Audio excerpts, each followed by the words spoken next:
जाना था जापान, पहुंच गए चीन, समझ गए ना।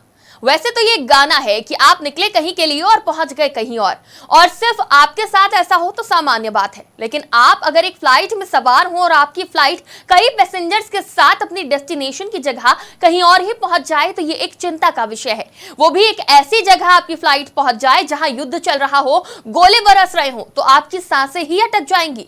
कुछ ऐसा ही हो रहा है इंडियन फ्लाइट्स के साथ। इजराइल हमास युद्ध के बीच अब भारत के लिए बड़ी परेशानी खड़ी हो गई है। एविएशन इंडस्ट्री नए खतरे से जूझ रही है। नेविगेशन सिस्टम का जो खतरा सामने आया है उसे रोकने की कोशिश की जा रही है, यह कहा है डीजीसीए ने। इजराइल हमास के बीच जंग जारी है और इस दौरान मिडिल ईस्ट में भारतीय उड़ानों के जीपीएस सिग्नल खोने को लेकर उड्डयन निर्देशालय चिंतित है। इस खतरे को देखते हुए निर्देशालय ने 24 नवंबर को सभी भारतीय एयरलाइंस और पायलटों को एक एडवाइजरी जारी कर दी है। पिछले कुछ दिनों में ऐसी कई रिपोर्ट सामने आई है जब मध्य पूर्व देशों के ऊपर से उड़ते हुए भारतीय विमानों के जीपीएस सिग्नल लॉस्ट हो गए। ये खतरा एक बड़े स्तर पर उभर कर सामने आ रहा है और इसमें किसी खतरे की आहट देखी जा रही है। आपको बता दें, डीजीसीए की ओर से जारी सर्कुलर सभी फ्लाइट्स ऑपरेटरों और एएनएसपी भारतीय हवाई अड्डों प्राधिकरण पर लागू हो गया है। सितंबर के अंत में ईरान के पास कई कमर्शियल उड़ानों का नेविगेशन सिस्टम बंद हो गया था।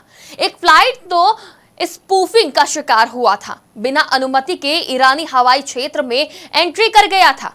अब आप सोच रहे होंगे कि जीपीएस स्पूफिंग क्या होता है। तो जीपीएस स्पूफिंग और जैमिंग का मतलब है कि विमान के सिग्नल के बजाय जब कोई नकली जीपीएस सिग्नल रिसीव एंटीना को मिल जाता है तो विमान सिग्नल खो देता है और आसमान में भटकने लगता है। जब हवाई जहाज को ऐसा गलत सिग्नल भेजा जाता है तो नेविगेशन फेल हो जाता है। जैमिंग में जीपीएस सिग्नलों को ब्लॉक कर दिया जाता है, जिसके कारण हवाई जहाज बिना नेविगेशन के उड़ान भरता है। जैमिंग सामान्य घटना है, लेकिन स्पूफिंग काफी खतरनाक है। इसके कई गंभीर दुष्परिणाम हो सकते हैं, जैसे कि विमान की किडनैपिंग या गंभीर दुर्घटना।